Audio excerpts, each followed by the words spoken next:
All right, we have 3 bending hoses here, longer one and 2 shorter ones.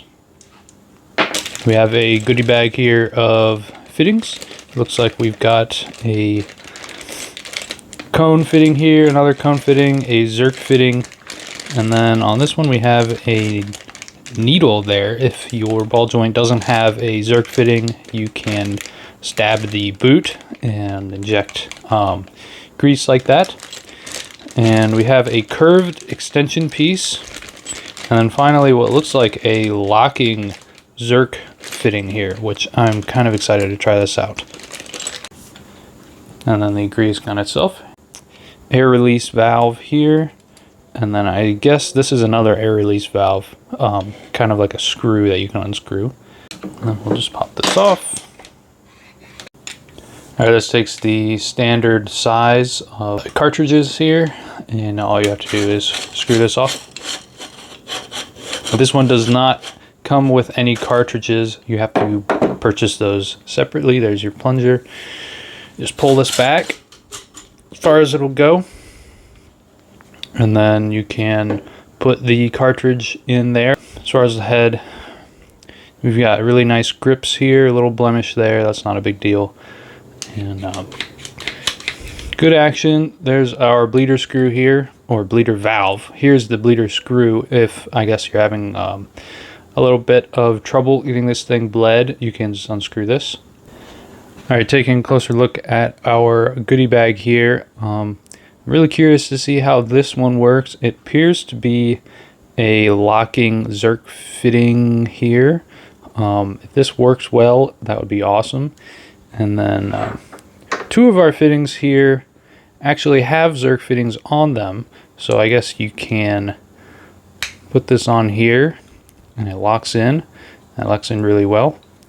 And put grease on things that aren't, you know, ball joints or anything like that. This is just a cone kind of needle fitting. And then our other one is a real needle fitting, and that looks very, very sharp. So you can inject ball joints and things in the boot that don't have a fitting on them.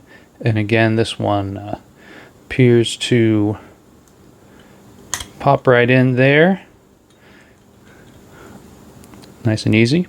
And then our other fittings here is a regular Zerk fitting chuck, a curved extension, and another cone. Alright, I've got this thing filled up and bled. It was pretty easy. Like I said, you did have to purchase your own cartridge, and all you do is unscrew this, put it in the right way. It should say that on the cartridge, whichever one you purchase, and then pull this all the way back first, and then once it's in, pull it back and press down on this, and should be ready to go.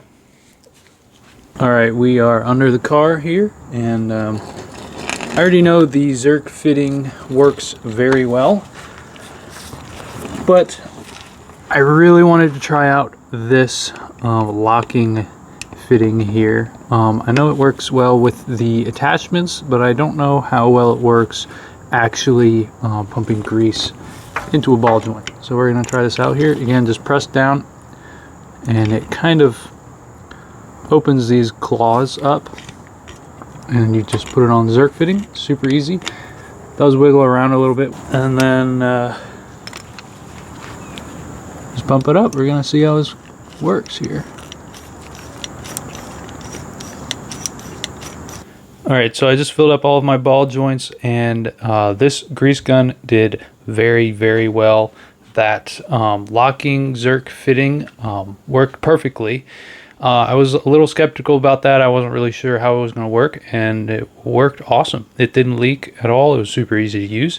And what's cool about that is these other fittings here, you can just pop on just like a quick connect air hose or something like that.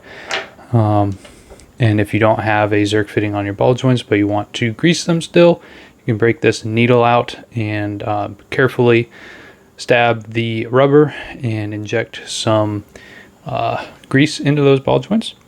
So if you're looking for a nice quality grease gun, definitely pick this one up. Thank you all for watching.